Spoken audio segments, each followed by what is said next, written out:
So hello guys, meron tayong na-rescue ngayon. Oras na ba? Alas 8 na ba? 7:30? 7:30 PM, so bumili kami ng shop kasi may nagpaparescue sa amin si Sir Jimbert. So bumili sa amin ng unit yun parang last month ago, EcoSport. Problem, pinaservicean to nung isang araw, kaso lang may nakita kasi kaming tagas, sinend yung video. May tagas-tagas, kaso problem, nung sinend kasi nila yung video umuulan, so isip ako naisip, yung tagas yun, hindi pwede ko lang tagas yun. Pinapunta ako sa tao ko, ang nakita nilang tagas is yung sa engine. Pero ako hinala ko na yung sa tranny. Kaso lang, hindi nila naikot kasi parang kinabukasan meron silang lakad from Leyte. And ayun na nga, nagka-problem. Nagkaroon ng tagas yung kanilang transmission. Sa amin walang problem yung ganyan, kahit yung isang buwan pa nabili. Titindigan kita. So, pupuntahan ko kayo ngayon at bibigyan ko kayo ng isa pang EcoSport o yung gamitin nyo kung gusto nyo. Palit pa tayo ng EcoSport, walang problem. So, yan kasi mga ganyang issue, lalo mga tagas-tagas, wala kasi, no excuses kasi ako eh. Kapag ganyan, kahit isang buwan pa nabili, sige, tara, let's go. May istorbo lang kayo kasi syempre, may lakad dapat sila. So, maririskan sila kinabukasan. Pero pupunta kami dyan ngayon. Pupunta namin sa Quezon, yung unit, para on the spot namin gagawin pero bago namin pala gawin yun meron na kami naka-ready rito isang EcoSport na mainam, so gamitin na nila yon. If gusto nila, palit pa kami, walang problem. So ganoon lang kasimple yun, basic, alagaan natin yung mga yan, mga client natin solido yan. So kagigising ko lang, alaga akong bata, pinabalik ako nila kasi meron daw problem isang client natin, may tagas yung tranny. Medyo matrabaho yun kasi magkakaroon lang ng tagas yan, dalawa.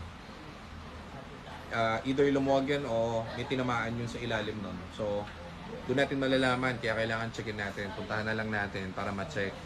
Yung mga ganyang klaseng tao, mga kliyente natin, alam ko naman pag may ganyan hassle talaga. Pero at least, yung binilan nyo, katulad namin, tandaan nyo, titindigan ko yan. No excuses, mga ganyan, puntahan natin. Tara, silipin natin. May road trip tayo ngayon. Tayo nyo kami dyan, ma'am. Pupunta na kami, Sir Jimbert. Thank you. Oh, yan. Dala na namin yung buong shop. Dadali namin ngayon para mag-rescue. Sige, dali mo lahat. Kailangan natin. Diyan na lahat. Pati mga computer natin. Ayan. Ito yung paperam natin sa kanilang unit. Tignan muna natin kung anong peligro, di peligro dun sa unit nila. Dalawang kotse kami. Ito bibigay sa kanila. Doon tayo sa Fiesta mamaya. Tapos papaganahin namin doon yung EcoSport. Okay, so ganun ang plano natin. Clutch. Nagdala kayong clutch? Meron. Shift 4. Okay, sige. Drive belt, dalawa to. Hindi ko alam kung ano yung isa dyan. So, tama na. Okay, tara. Biyahin tayo. Ito yung gagamitin natin. Medyo maulan ngayon. Dalawang kotse tayo. Ito yung para sa kanilang unit. So, after, on the spot na lang gagawin doon yung unit nila. Kini ko yata. So, biyahe tayo 8 PM. So, mabilis lang naman yung biyahe, pero malayo to. Mga 3 hours ang biyahe. So, stay na lang nila tayo. Tayo bahala dun. Okay, tara, let's go. Saan sila? Lucena na sila. Layo ah. Quezon, Lucena.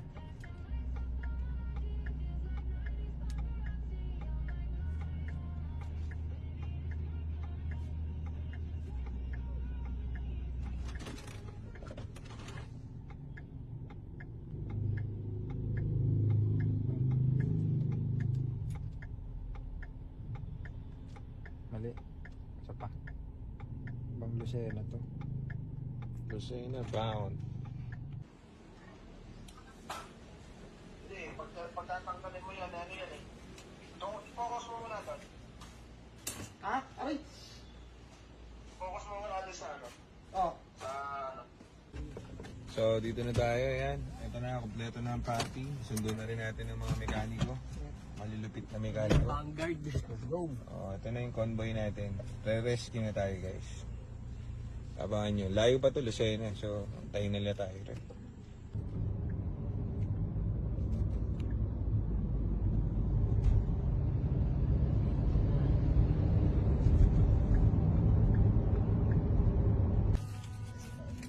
Sir, wala pang tubig chicken.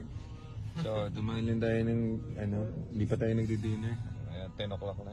So, let's go.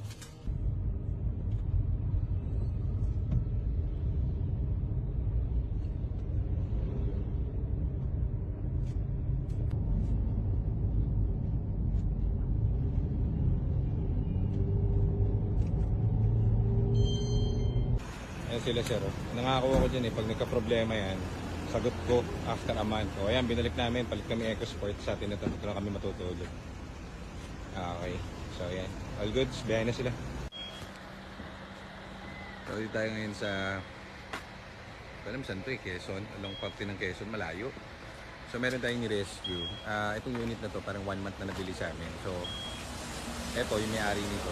Alala ko. Sabi ko sa kanya, sir, pag nagkaroon ka ng problema, ako bahala, darating ako. Yun nga, dumating nga. So ang nangyari dito, nagbawas yung fluid ng trani niya. After a month. So sa kanila na lang nagbawas yun. Kasi if bago i-release yung unit, nagbabawas yun. Wala nang laman yan. So siguro naalog or na-hams. May mga ganun naman yun. So sa 10 ibebenta namin, siguro may isang ganyan na magkaka-problem. Pero at least kami nandyan, no excuses, talagang tutulungan namin kayo. Imagine that, a month na nakabili yan sila sir. So solid yan sila sir. Naalala ko yung pangako ko dyan. Pag nagkaroon ka ng problem sir, ako bahala sa unit mo. So nag-ready kami agad kanina ng isang EcoSport na almost superb condition. 2 kotse yung ginamit namin para yung isa kotse ng mechanic. Yung isa magamit nila kasi uwi sila ng Leyte rin. Bago pa sila sumampa, sabi ko pupuntahan ko na kayo. Ayun, pinuntahan na natin dito. Hindi pa kami natutulog So, buti nakapag-assemble tayo ng isang team. Salamat sa mga mechanic natin and everything. Team ng GTA. Ayun na, on the go na sila ma'am ulit at nasa biyahe na. Wala nang problem. Nag-intay lang sila ng onte para sa ating pagdating. Pero ngayon, problema namin, ang dami namin, walo yata kami ngayon. Gamit namin isang Fiesta. Tinest drive namin yung kay Sir Ronel. Kay Sir Rodel. Kay Sir Rodel, tinest drive namin yung Fiesta na puti. So, okay na yung Fiesta na puti. Long drive ready na to. Kasi re-release din to by isang araw. So, sabi ko ito na yung gamitin para ma-break in yung unit niya. So, problema, hindi naman kami kakasya sa Fiesta. So, kailangan namin on the spot gawin yung EcoSport. So, dito kami sa parting, ewan ko, PTT. Yan ewan ko, sa parting Quezon to. So, on the spot din natin yun. Baba natin yung transmission ng unit. Dito natin gagawin para umandar, makauwi na tayo. So, walang babayaran sila ma'am dito. Sabi ko, sagot yung unit nila. And wala silang babayaran talaga. So, enjoy na lang muna sila sa pupuntahan. And ma'am, natupad ko yung pangarap ko. Hindi naman ako nagbe-break ng pangako. So, marami kayong mabibilan ng kotse na second hand. But I assure, wala namang pupunta sa inyo pag nagkaroon kayo ng problem. Lalo na kung minsan nga may binili na akong kotse. Isang araw pala, tinatanong ko lang kung bakit ayaw umilaw ng headlight. Binlak ako. Okay, ito nyo. I stay true sa salita ko. So, dito sa shop, kung may problem, hanggang kaya namin, gagawin namin. So ma'am, thank you and sir sa tiwala. So, ingat kayo sa biyahe. Kami na bahala dito sa unit. Gusto mo swap, pwede din. Kaso napamahal na sila sa kanila tong kotse and wala naman silang gagastusin dito. So, kami na bahala rito. Pagbalik nila rito, all goods sa to. Palit na lang kami ulit ng kotse. All goods. Okay, yun lang.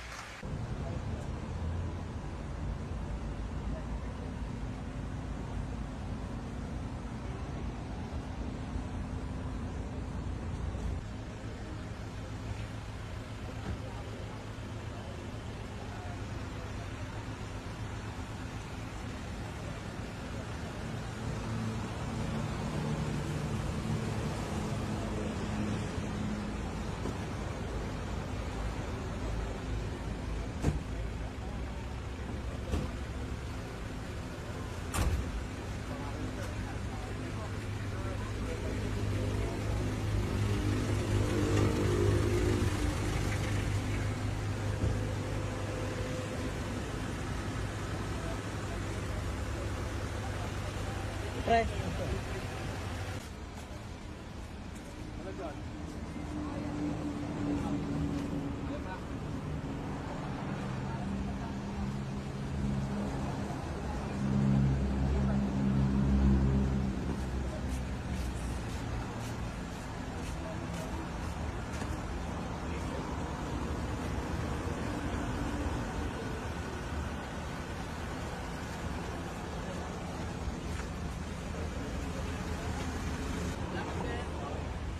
Ingat, sir.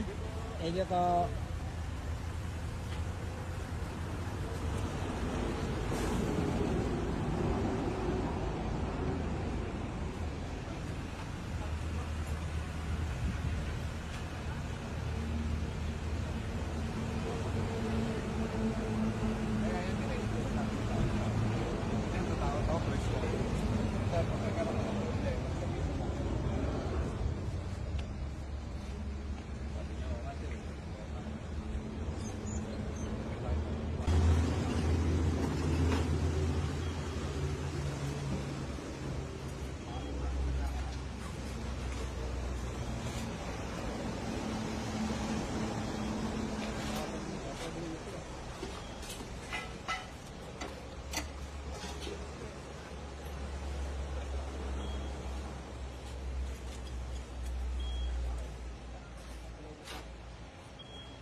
So, ma'am, hindi pala nagbawas ng fluid. Puno yung fluid. Ito yung fluid pre, di ba? Ano? Ito. Ito yung nagka-problem kayo. Itong butas na to. May butas eh. Ayan. Dinadaanan ng tubig yan dito mo sa kabila yung camera. Pumasok. Kaya ano yan, yung kalawang. Ayan ang tubig yan eh. Dinasukan ng tubig. Kaya nabasa to. Okay. Ayan yung dahilan niya. Punong-puno ng tubig. Dahil na basa. Ayun lang.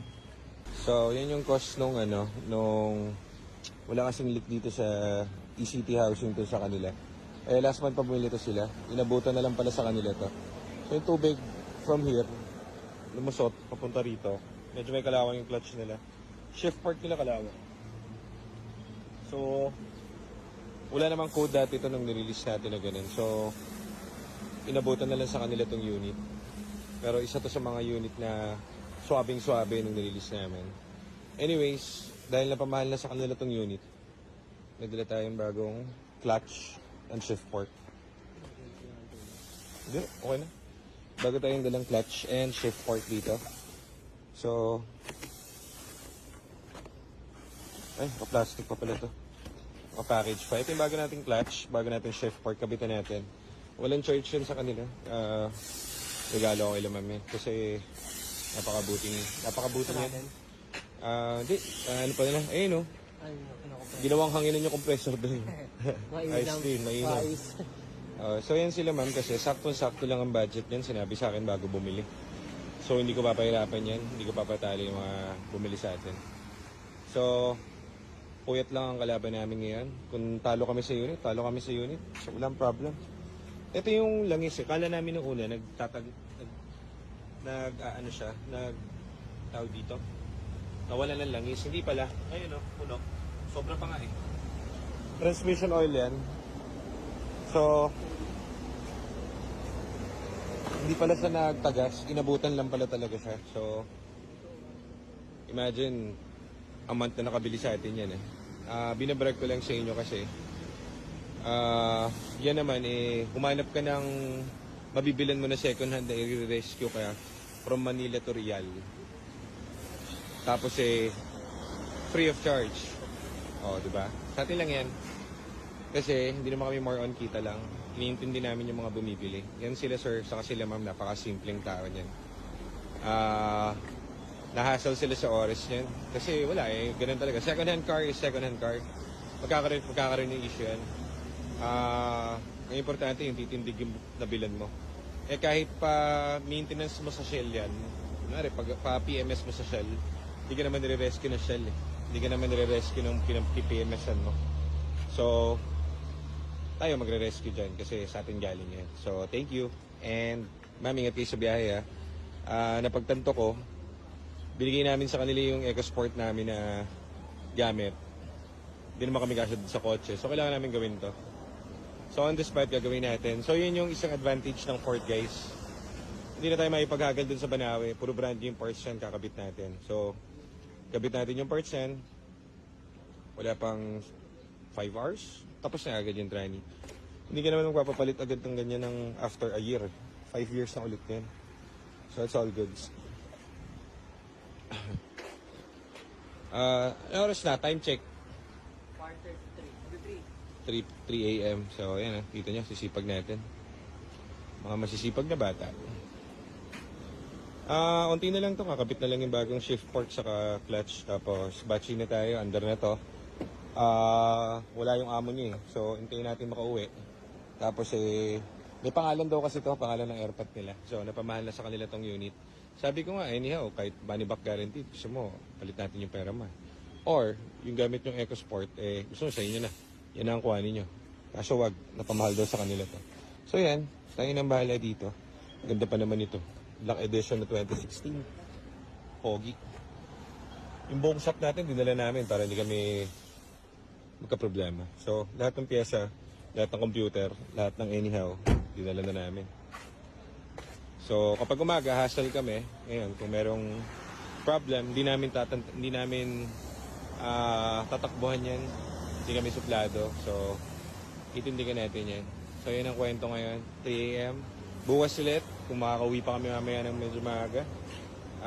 Hassle ulit kami mamaya. Yun lang guys. So, stay blessed. Yeah!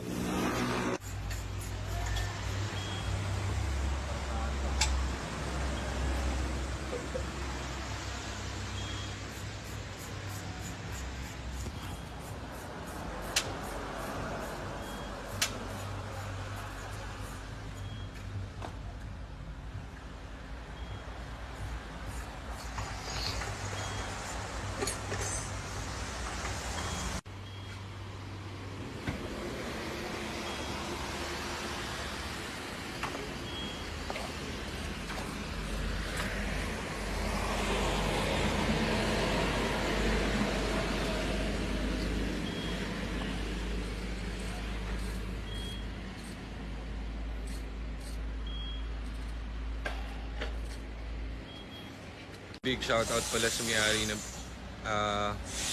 PTT kasi pinayagan kami rito dahil umulan kanina. Dito kami pinagkalas dito sa taas ng kanilang gasolinahan. So, kala namin di kami papayagan, pinayagan kami. Sabi namin, sandali lang po kami, mga 3 years. Pumayag naman. So, thank you po sa inyo.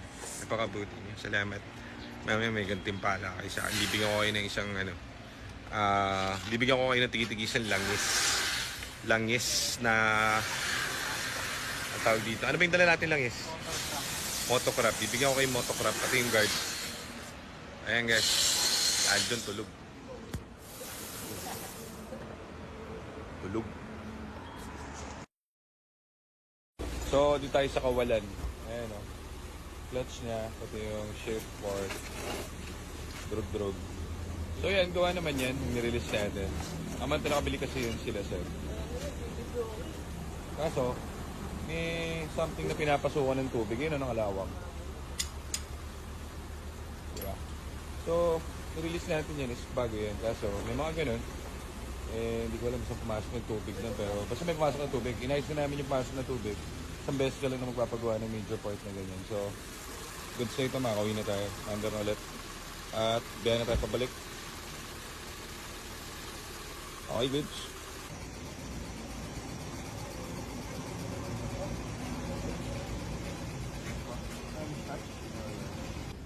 So, okay, naka-rescue na natin. So, time check, parang 3 hours natin nung ginawa yung transmission buo. O kaya ba ng Toyota, Honda niya yan. Buong transmission palit. So, alis na tayo. Ano oras ba? Alas 4 na ng madaling araw. So, okay na. Ready to rock na itong ano. Ganda na sukat ng clutch. Bago yung clutch, bago yung shift fork. So, all goods. Biyahe na tayo. Nakakauwi na tayo. Thank you, Lord. And sana sila mamaya nasa barko na ngayon. Kami na balag sa unit. Uwi na namin. Balikan nyo na lang kapag umuwi na kayo. Thank you.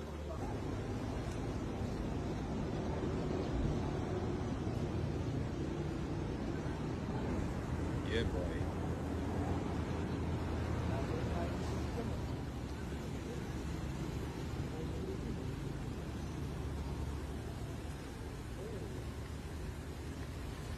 Ogie, driver. Ajax yan eh. Okay, let's go.